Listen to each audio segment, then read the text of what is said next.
नमस्कार, जय हिंद दोस्तों। आज हम एसएससी जीडी को लेकर है ना जीएस का एक टॉपिक पे चर्चा करेंगे शास्त्रीय नृत्य के बारे में, जहाँ से एक प्रश्न हर एक एग्ज़ाम में आपका जीडी वाला में आता है। ठीक है, तो आप इस वीडियो को ध्यान से देखिए और इस तरह की वीडियो के लिए आप हमारा चैनल को सब्सक्राइब कीजिए। ठीक है, आइए तो सबसे पहले अगर हम बात करें शास्त्रीय नृत्य के बारे में, है ना, तो शास्त्रीय नृत्य के बारे में क्या कहा जाता है, तो कहते हैं शास्त्रीय नृत्य की जो हमारे यहाँ संख्या है वो कितनी संख्या अभी वर्तमान समय में, तो शास्त्रीय नृत्य की संख्या भी वर्तमान समय में 8 है ना। तो किसके माध्यम से संस्कृत शास्त्रीय नृत्य कहते हैं, तो संगीत नाटक अकादमी, है ना, संगीत नाटक अकादमी के माध्यम से जो है ना, संगीत नाटक अकादमी के माध्यम से हमारे के यहाँ शास्त्रीय नृत्यों की संख्या 8 है ना। और इस शास्त्रीय नृत्य अकादमी की स्थापना कब हुई थी, तो 1952 ईस्वी में हुई थी, है ना। अच्छा, इसमें एक और बात ये याद रखना है कि शास्त्रीय नृत्य 8 कौन कौन से होते हैं। ठीक है, तो एक का नाम है भरतनाट्यम। ठीक है, एक का नाम क्या है, भरतनाट्यम, है ना, तो एक भरतनाट्यम हो गया। अच्छा, दूसरा जो हो गया जिसका नाम है कथकली, है ना, दूसरे आपका कथकली हो गया। तीसरे को हम लोग कहते हैं कुचिपुड़ी, है ना, तीसरे कौन सा हो गया, कुचिपुड़ी, है ना। चौथा की अगर हम बात करें तो चौथा हमारा हो गया कथक, है ना। अगर पांचवा की बात करें तो पांचवा हमारा हो गया ओडिसी, है ना, पांचवा नृत्य कौन सा हो गया, ओडिसी हो गया। ठीक है, अच्छा, अगर 6 की बात करें तो छठा हमारा हो गया मणिपुरी, है ना। अगर 7वें की बात करें तो 7वें हमारा हो गया मोहिनी अट्टम। ठीक है, तो मोहिनी अट्टम हमारा 7वां हो गया। अच्छा, 8वें की अगर बात करें तो शास्त्रीय। ठीक है, तो कहते हैं ना कि ये टोटल के टोटल 8 हमारा शास्त्रीय नृत्य है जो संगीत नाटक अकादमी के माध्यम से 8 हमारा शास्त्रीय नृत्य की घोषणा की गई है, जिसकी स्थापना 1952 ईस्वी में हुआ था संगीत नाट्य अकादमी का। ठीक है, अच्छा, अगर बात करें हम एक एक नृत्य के बारे में चर्चा करेंगे और इसके प्रसिद्ध कलाकार कौन कौन से हैं, है ना। तो चलिए आइए देखिए, सबसे पहला अगर हम बात करें भरतनाट्यम का। ठीक है, अच्छा, सवाल के माध्यम से हम इसको सोल्व करेंगे। ठीक है, भरतनाट्यम की अगर हम बात करें कि भरतनाट्यम का नाम कैसे पड़ा, तो कहते हैं भरतनाट्यम का नाम जो पड़ा भरत मुनि, ठीक है, भरत मुनि और नाट्यम से। ठीक है, भरत मुनि और किसके माध्यम से, नाट्यम के माध्यम से इसका पूरा नाम जो है भरतनाट्यम रखा गया इस शास्त्रीय नृत्य का। ठीक है, अच्छा, दूसरी बात करें ये कौन से राज्य से संबंधित है, तो इस राज्य का नाम है तमिलनाडु, है ना। कौन सा राज्य है, तमिलनाडु से संबंधित है हमारा भरतनाट्यम शास्त्रीय नृत्य। कहता है ना इसे किस नाम से जाना जाता है ना, तो इसको एक नाम बोलते हैं दासी अट्टम। ठीक है, दासी अट्टम के नाम से जाना जाता है। अच्छा, दूसरे इसको और क्या नाम बोलते हैं, अग्नि, है ना, और इसको अग्नि नृत्य भी कहते हैं। क्या कहेंगे, अग्नि नृत्य भी कहते हैं इसको, है ना। तो इसको किस किस नाम से जाना जाता है, तो इसका 2 नाम है, एक का नाम है दासी अट्टम और दूसरा अग्नि नृत्य के नाम से भी जाना जाता है, जिसको हम लोग भरतनाट्यम कहते हैं। ठीक है, अच्छा, कहते हैं ना इसे पुनः जीवित करने का श्रेय किसे गया है ना, तो इसे पुनः जीवित करने का श्रेय जो है ना ई कृष्ण अय्यर को गया, है ना। तो ई कृष्ण अय्यर जो थे इनको पुनः जीवित करने का, यानी भरतनाट्यम को पुनः जीवित करने का श्रेय किस व्यक्ति को जाता है, तो उस व्यक्ति का नाम ई कृष्ण अय्यर है। कौन सा है, ई कृष्ण अय्यर। अगर कहेगा वैश्विक पहचान किसने दिलाया था, है ना, तो वैश्विक पहचान दिलाया था जिस व्यक्ति का नाम, जिसका नाम है रुक्मिणी देवी, है ना। तो कहेगा भरतनाट्यम को वैश्विक पहचान दिलाने का काम किसने किया था, तो इसका नाम था क्या, रुक्मिणी देवी, है ना। अच्छा, इसमें 2 टर्म और आते, एक का नाम अली रिपू है और एक का नाम थिल्लन है। ठीक है, जब कहते हैं ना कि जब ये भरतनाट्यम प्रारंभ होता है, ठीक है, जब ये प्रारंभ होता है तो इसे अलारिपू के नाम से अलारिपू कहते हैं, और जब इसका समापन होता है, ठीक है, तो जब ये भरतनाट्यम समापन होता है जिसे थिल्लन कहा जाता है ना। बहुत महत्वपूर्ण चीज़ें हैं, इसको याद रखना है कि जब ये प्रारंभ के समय इसे अलारिपू कहते हैं और समापन के समय इसे थिल्लन कहा जाता है। ठीक है, अच्छा, एक टर्म अब इसमें है कटका मखू हस्त। ठीक है, कटका मखू हस्त इसे किसे कहते हैं, क्या होता है, तो कहते हैं ना कि जब 3 उंगलियों के माध्यम से, ठीक है, 3 उंगली के माध्यम से है ना, 3 अंगुली के माध्यम से जब ये नृत्य करके 3 अंगुली के माध्यम से ओम का प्रतीक बनाया जाता है ना, 3 अंगुली के माध्यम से ओम का क्या बनाया जाता है, प्रतीक बनाया जाता है। तो 3 अंगुली के माध्यम से ओम का प्रतीक बनाया जाता है, उसे हम लोग कटका मुख हस्त कहते हैं ना। इसे क्या कहेंगे, कटका मुख हस्त कहेंगे। तो ये भी प्रश्न थोड़ा याद रखिएगा, ठीक है। आगे अगर हम बात करें इसके कलाकार कौन कौन सा है, तो इसके कलाकार है यामिनी कृष्णमूर्ति, और एक है लक्ष्मी विश्वनाथ, तीसरे का नाम है पद्मा सुब्रमण्यम, फिर उसके बाद नाम है मृणालिनी साराभाई, उसके नाम है मल्लिका साराभाई, है ना। तो मल्लिका साराभाई हो गया, पद्मा सुब्रमण्यम हो गया, यामिनी कृष्णमूर्ति हो गई, लक्ष्मी विश्वनाथन हो गया और मृणालिनी साराभाई, है ना। इसके मुख्य कलाकार हैं, है ना। ये कौन से राज्य से संबंधित है, तो तमिलनाडु से। इसका नाम भरत मुनि और नाट्यम के माध्यम से भरतनाट्यम इसका नाम रखा गया। अच्छा, यह जो है ना सबसे प्राचीन शास्त्रीय नृत्य है ना। तो कहेगा सबसे प्राचीन शास्त्रीय नृत्य का नाम क्या है, तो भरतनाट्यम है ना। इसे किस नाम से किस नाम से जाना जाता है, तो एक नाम है दासी अट्टम कहा जाता है और एक को अग्नि नृत्य भी के नाम से जानते हैं, है ना। पुनः जीवित करने का श्रेय ई कृष्ण अय्यर को जाता है, ठीक है। वैश्विक पहचान दिलाने का काम रुक्मिणी देवी के द्वारा किया गया था। जब ये प्रारंभ होता है तो इसे अलारिम्पो कहते हैं, और जब ये समापन होता है तो इसे थिल्लन कहा जाता है, ठीक है। जब 3 अंगुलियों के माध्यम से जब ओम का प्रतीक बनाया जाता है तो इसे हम लोग कटका मुख हस्त कहा जाता है। क्या कहते हैं, कटका मुख हस्त कहा जाता है, ठीक है। तो चलिए एक और दूसरे शास्त्रीय नृत्य के बारे में दूसरा नृत्य देखते हैं शास्त्रीय, है ना। एक है जिसका नाम है कथकली, है ना। कहेंगे कथकली का उदय जो है कौन से राज्य में हुआ है, ठीक है, कौन से राज्य से संबंधित है, तो कथकली का संबंध जो है केरल राज्य से, है ना। कौन सा राज्य, केरल राज्य से, है ना। अच्छा, कहेंगे ना कि ये कथकली को पुनः जीवित करने का श्रेय किस मलयालम कवि को जाता है, तो अगर यहाँ पे कवि का नाम पूछे कि इसे पुनः से जीवित करने का श्रेय किस कवि को जाता है, इन्होंने 1930 ईस्वी में इसको शुरुआत किया था, है ना, जिस कवि का नाम था V.N. मेनन, ठीक है। क्या नाम था, V.N. मेनन, ठीक है। तो V.N. मेनन और मुकुंद राजा के द्वारा, ठीक है, 2 कवि थे, एक का नाम था मुकुंद राजा और एक का नाम था V.N., ठीक है। तो कहते हैं कि V.N. कवि तथा मुकुंद राजा के द्वारा, है ना, इसे पुनः जीवित करने का श्रेय जो है इन्हीं कवि को जाता। इन्होंने 1930 ईस्वी में इसकी पुनः शुरुआत की थी, ठीक है। अच्छा, कहेंगे ना कि इसका जो विकास का श्रेय है जो, है ना, इसका विकास का श्रेय जो है ना किस मलयालम कवि को जाता है, तो कहते हैं इसे विकास करवाने का श्रेय जो है ना बलतोल नारायण मेनन को जाता है ना। इसका नाम क्या था भाई साहब, बलतोल नारायण मेनन, है ना, बलतोल नारायण मेनन को जाता है ना। तो इसको 2 चीज़ यहाँ पे याद रखेंगे। कहेंगे सबसे पहले इसे जीवित करने की शुरुआत कथकली को किया था V.N. मेनन के द्वारा और मुकुंद राजा ने किया था। अगर इसकी विकास की बात करें तो बलतोल नारायण मेनन के द्वारा इसका विकास किया गया था, है ना। अच्छा, कहते हैं ना कि इसके प्रदर्शन, ठीक है, तो इसके प्रदर्शन जो है खास करके किसके द्वारा किया जाता है, तो कहते हैं इसमें प्रदर्शन जो है ना खास करके पुरुषों के द्वारा किया जाता है ना। इसका प्रदर्शन में यानी कथकली में ज़्यादातर जो नृत्य करते हैं वो क्या होते हैं, पुरुष होते हैं, ठीक है। अच्छा, इस कथकली नृत्य में एक सबसे महत्वपूर्ण बात ये है कि इस नृत्य में रंग का अपना अपना महत्व होता है, ठीक है। इस नृत्य में जो है अपना रंग का अपना अपना महत्व होता है।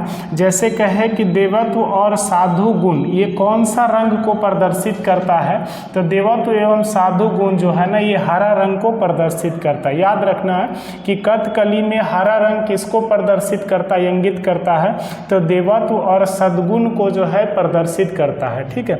दूसरी बात करेंगे राजसी गौरव इंगित करता है ना। तो राजसी गौरव इंगित कौन सा रंग करता है, तो कहते हैं राजसी गौरव जो है ना ये लाल रंग इसका प्रतीक होता है ना। राजसी गौरव जो है किस रंग को प्रदर्शित करता है, तो लाल रंग के बारे में कहेगा। बुराई और दुष्टता, है ना, बुराई और दुष्टता जो है इसके जो कलाकार होते हैं ना वो चेहरे पे इस तरह के कलर करके आते हैं और सिर में टोपी लगाए हुए रहते हैं। तो अलग अलग कलर जो रहता है अलग अलग चीज़ों को इंगित करता है, जिसमें देवत्व और सद्गुण का इंगित हरा रंग करता है, और अगर राजसी और राजसी गौरव को इंगित लाल रंग के द्वारा किया जाता है। और कहते हैं बुराई और दुष्टता का जो प्रतीक होता है वह आपका काला रंग होता है ना, बुराई और दुष्टता का प्रतीक काला रंग होता है। और कहते हैं संतों और महिलाओं के लिए पीला रंग का प्रदर्शित किया जाता है, चेहरे पे पीला कलर किया हुआ रहता है जो संतों और महिलाओं के लिए प्रदर्शित करता है। और कहते हैं देवत्व वाले प्राणियों के लिए जो इंगित करता है वो आपका सफ़ेद कलर का होता है ना, सफ़ेद होता है, दाढ़ी वाड़ी वगैरह सारा सफ़ेद कलर किया हुआ रहता है। इसमें आपको 4-5 कलर का नाम याद रखना है कि देवत्व और सद्गुण के लिए हरा रंग प्रदर्शित होता है, और राजश्री गौरव के लिए लाल रंग प्रदर्शित होता है, बुराई और दुष्टता के लिए काला रंग प्रदर्शित होता है, संत और महिलाओं के लिए पीला रंग होता है, देवत्व वाले प्राणियों के लिए सफ़ेद रंग को प्रदर्शित करता है। अच्छा, कहते हैं ना कि जो इसकी कथकली का जो गीत होता है वो किसका कौन सी भाषा का मिश्रण होता है, ठीक है। तो कहते हैं सबसे पहले मलयालम भाषा होता है, ठीक है। तो मलयालम भाषा और संस्कृत भाषा का मिश्रण होता है, ठीक है। तो ये प्रश्न आपको याद रखना है कि इसकी जो गीत की भाषा जो होती है वो मलयालम और किसका होता है, संस्कृत का प्रदर्शित होता है, ठीक है।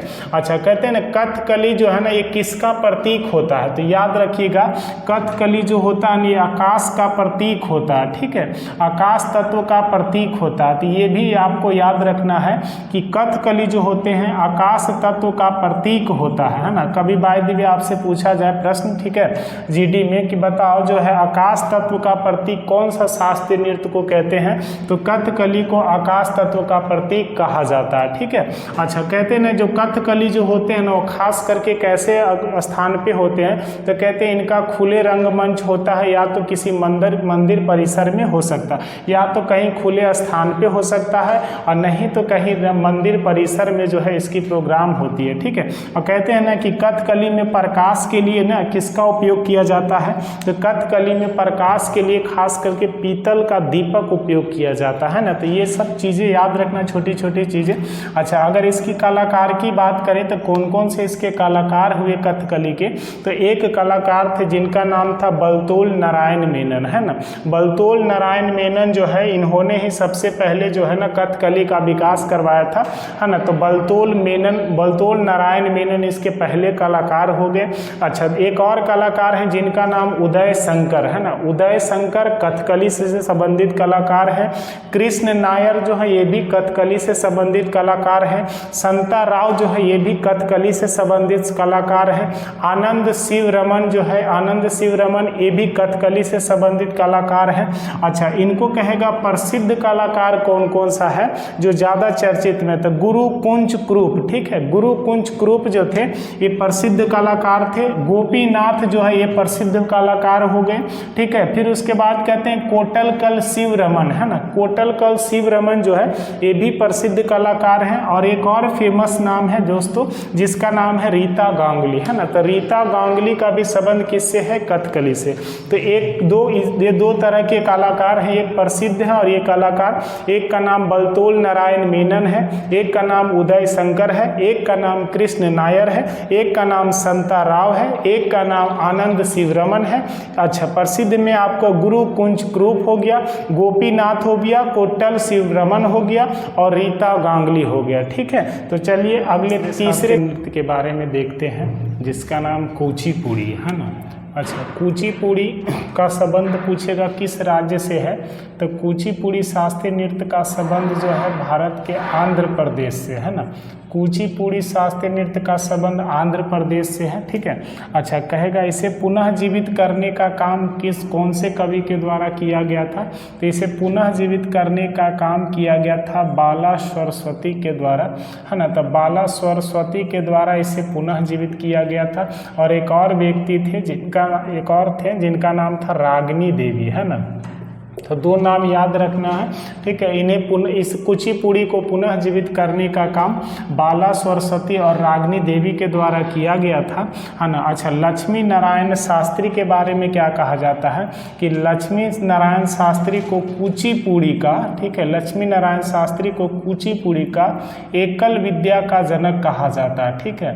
लक्ष्मी नारायण को एकल विद्या का जनक कहा जाता है, मतलब कुचिपुड़ी में एकल विद्या का जनक कौन से व्यक्ति के द्वारा दिया गया था, तो जिनका नाम लक्ष्मी नारायण शास्त्री है। लक्ष्मी नारायण शास्त्री को कुचिपुड़ी का एकल विद्या का जनक कहा जाता है। और एक बात और इनसे याद रखना है कि महिलाओं की भागीदारी जो है इसमें वो किनके द्वारा किया गया था, तो इसमें महिलाओं की जो खास करके भागीदारी होती है, तो महिलाओं की भागीदारी जो है लक्ष्मी नारायण शास्त्री के द्वारा किया गया था, किसमें, कुचिपुड़ी में, है ना। अच्छा, उसके बाद अगर बात किया जाए कि इसकी जो प्रस्तुति में, इसकी जो प्रस्तुतियों में एक कहानी की जाती है, तो इसकी प्रस्तुति से किसकी कहानी का प्रधानता प्रस्तुत होता है, तो इसमें एक बात याद रखना है, भागवत पुराण का, है ना।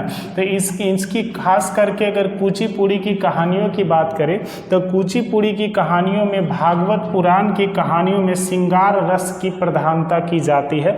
तो ये भी प्रश्न आपको याद रखना है कि भागवत पुराण के श्रृंगार रस की प्रधानता जो है किस शास्त्रीय नृत्य में है, तो कुचिपुड़ी में है, ठीक है। अच्छा, कहते हैं ना कि कुचिपुड़ी में वायलिन और मृदंग ये दो क्या है, तो कहते हैं इसका जो वाद्य यंत्र है, ठीक है, इनका कुचिपुड़ी का दो वाद्य यंत्र है, एक का नाम है वायलिन और दूसरे का नाम है मृदंग, ठीक है। तो वायलिन और मृदंग जो है दो इसका वाद्य यंत्र है, ठीक है। कहते हैं ना इसकी गायन जो होती है, कुचिपुड़ी का गायन जो है वो कौन सी भाषा में होती है, तो कुचिपुड़ी का गायन जो है वो तेलुगु भाषा में की जाती है। कहते हैं ना यह नृत्य जो है सामूहिक रूप से की जाती है।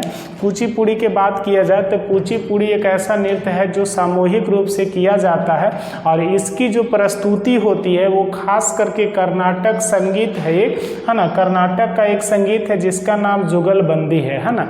तो अगर कहे कि कुचिपुड़ी की जो प्रस्तुति होती है वो कर्नाटक के संगीत जुगलबंदी के द्वारा की जाती है, ठीक है। अच्छा, इसके कलाकार की अगर हम बात करें तो इसके कलाकार में आपको एक नाम याद रखना है, लक्ष्मी नारायण शास्त्री एक कलाकार हो गए। अच्छा, एक दूसरे हो गए बाला सरस्वती। अच्छा, जितना रेड्डी आएगा खास करके कुचिपुड़ी से संबंधित है, तो एक का नाम है राधा रेड्डी, एक का नाम है राजा रेड्डी, एक का नाम है यामिनी कृष्णमूर्ति और एक कलाकार का नाम है इंद्रानी रहमान, है ना। तो ये टोटल जो है कुचिपुड़ी के कलाकार हो गए। पहला का नाम लक्ष्मी नारायण शास्त्री हो गया, दूसरे कलाकार बाला सरस्वती हो गए, बाला सरस्वती हो गए, तीसरे राधा रेड्डी और राजा रेड्डी, राधा रेड्डी और राजा रेड्डी, और चौथे यामिनी कृष्णमूर्ति हो गए और पांचवें इंद्रानी रहमान हो गए, ठीक है। और यहाँ पे दो हैं, एक का नाम बाला सरस्वती, एक का नाम रागिनी देवी, है ना, जिसे पुनः जीवित करने का। ये चौथे शास्त्रीय नृत्य को देखते हैं ना। चौथे शास्त्रीय नृत्य का नाम मोहिनी अट्टम है, ठीक है। अच्छा, कहेगा मोहिनी अट्टम नाम किससे पड़ा, तो कहते मोहिनी अट्टम जो नाम पड़ा मोहिनी से, है ना। ये मोहिनी अट्टम जो नाम किससे पड़ा दोस्त, तो कहते हैं ये मोहिनी अट्टम जो शास्त्रीय नृत्य है, ठीक है, इसका नाम मोहिनी से पड़ा, ठीक है। अच्छा, कहा यह जाता है, पौराणिक कथाओं में ये कहा जाता है कि मोहिनी नाम का, ठीक है, भगवान विष्णु का एक महिला अवतार है, ठीक है। तो भगवान विष्णु का एक महिला अवतार है जिसका मोहिनी जिसे कहते हैं, ठीक है।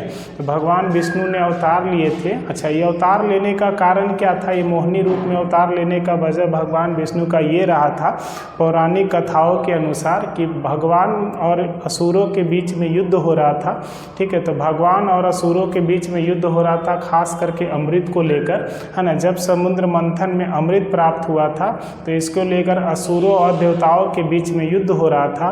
तो असुरों से खास कर अमृत को छीनने के लिए भगवान विष्णु ने एक मोहिनी का अवतार लिया था और उस असुरों से जो है अमृत को छीनकर देवताओं को दिए थे, है ना, उसी नृत्य को हम लोग कहते हैं मोहिनी अट्टम, है ना। तो मेन ये भगवान विष्णु को ही प्रदर्शित करता है, तो याद रखना है कि मोहिनी अट्टम मोहिनी से संबंधित है। अच्छा, यह कौन सा राज्य का शास्त्रीय नृत्य है, तो कहते हैं यह केरल राज्य का शास्त्रीय नृत्य है। तो केरल राज्य में दो शास्त्रीय नृत्य हो गए, एक का नाम कथकली है और दूसरे का नाम मोहिनी अट्टम, है ना। तो दूसरा शास्त्रीय नृत्य कथकली है और पहले शास्त्रीय नृत्य का नाम मोहिनी अट्टम है ना, ठीक है। अच्छा, दूसरी बात करें यह कैसा नृत्य होता है, तो कहते हैं ना यह जो नृत्य होता है वो एकल नृत्य होता है, ठीक है। ये मोहिनी अट्टम कैसा नृत्य होता है, तो मोहिनी अट्टम जो होते हैं वो एकल नृत्य होते हैं, यानी सिंगल डांस होता है। कहेंगे ना कि मोहिनी अट्टम को पुनः जो है पुनः जीवित करने का श्रेय किसे जाता है, तो मोहिनी अट्टम शास्त्रीय नृत्य को पुनः जीवित करने का श्रेय जो है बीएस मेनन एवं कल्याणी अम्मा को जाता है, ठीक है। तो कहेगा बीएस मेनन एवं कल्याणी अम्मा जो है ये मोहिनी अट्टम का जो है पुनः जीवित करने का श्रेय जाता है ना। तो पुनः जीवित करने का श्रेय किसको जाता है, तो पुनः जीवित करने का श्रेय बीएस मेनन एवं कल्याणी अम्मा को जाता है, ठीक है। अच्छा, फिर कहते हैं ना यह भारतनाट्यम के समान होता है, ठीक है। मोहिनी अट्टम जो नृत्य होते हैं वो खास करके भरत मुनि से संबंधित जो भारतनाट्यम था, है ना, वो भारतनाट्यम के समान जो इसका नृत्य होता है जिसे हम लोग मोहिनी अट्टम कहते हैं ना। अच्छा, यह मोहिनी अट्टम नृत्य का ताल जो है ना ये 4 प्रकार के होते हैं, है ना।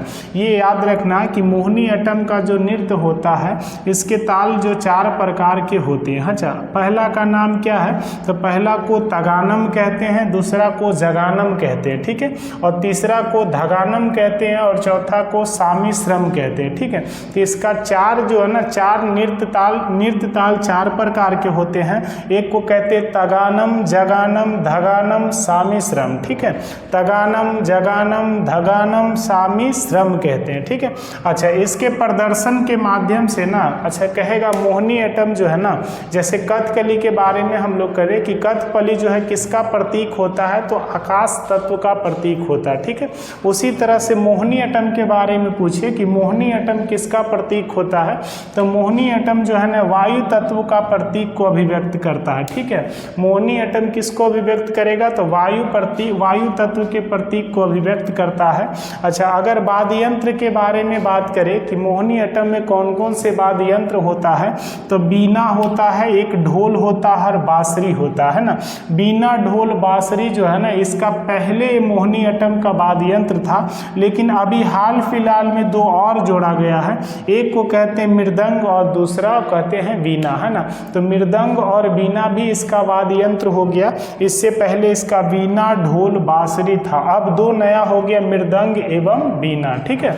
अच्छा, इसके जो प्रसिद्ध कलाकार हुए मोहिनी अट्टम का वो हो गए आपको माधुरी अम्मा, ठीक है। जितने भी हैं महिला कलाकार होती हैं, तो एक का नाम है माधुरी अम्मा, एक का नाम है जया प्रभा मेनन, ठीक है, एक कल्याणी अम्मा हो गई हमारा, अच्छा एक श्री देवी हो गया। अच्छा, उसके बाद हेमा मालिनी है, रागिनी देवी है, गीता गायक है और भारती शिवाजी है ना। तो इसके प्रमुख कलाकार जो हैं कौन कौन हैं जिनका नाम आपको याद रखना, खास करके SSC GD में इससे प्रश्न बनते हैं, है ना। एक माधुरी अम्मा हो गए, एक कल्याणी अम्मा हो गए, ठीक है। 2 अम्मा है, माधुरी अम्मा, कल्याणी अम्मा, माधुरी अम्मा, कल्याणी अम्मा, ठीक है। एक श्री देवी हो गए, हेमा मालिनी हो गए, श्री देवी और हेमा मालिनी, है ना। ये मोहिनी अट्टम। रागिनी देवी, गीता गायक, रागिनी देवी, गीता गायक। एक भारती शिवाजी है, एक जय प्रभा मेनन, है ना। तो एक जय प्रभा मेनन हो गए, एक भारती शिवाजी हो गए, एक गीता गायक हो गए, एक श्री देवी हो गई, एक हेमा मालिनी हो गई, एक माधुरी अम्मा हो गई और एक आपका कल्याणी अम्मा हो गई, है ना। तो ये मोहिनी अट्टम के प्रसिद्ध कलाकार है। मोहिनी अट्टम मोहिनी शब्द से आया है, ठीक है। यह केरल राज्य से संबंधित है ना। यह एकल नृत्य होता, सिंगल डांस होता है। इसको पुनः जीवित करने का काम BS मेनन तथा कल्याणी अम्मा के द्वारा किया गया था। यह भारतनाट्यम के समान होता है दोस्तों। इसके नृत्य में 4 प्रकार के ताल होते हैं, तगानम, जगानम, धगानम, सामिश्रम, ठीक है। इसके प्रदर्शन के माध्यम से वायु तत्व को प्रदर्शित किया जाता है। इसके बाद यंत्र में आपको देखने को बीना, ढोल, बांसुरी और भी वर्तमान समय में मृदंग को, 2 बार लिख दिया है ना। अच्छा, मृदंग को जो है आपको सूचित करता है ना, तो बीना, ढोल, बांसुरी और मृदंग जो है इसको प्रदर्शित करता है। इसके बाद यंत्र हैं, ठीक है, बाकी कलाकार आपको हम यहाँ पे बता दिए है ना। अच्छा, 4 जो और शास्त्रीय नृत्य है वो आपको हम अगले वीडियो में देंगे। तब तक के लिए आपको धन्यवाद।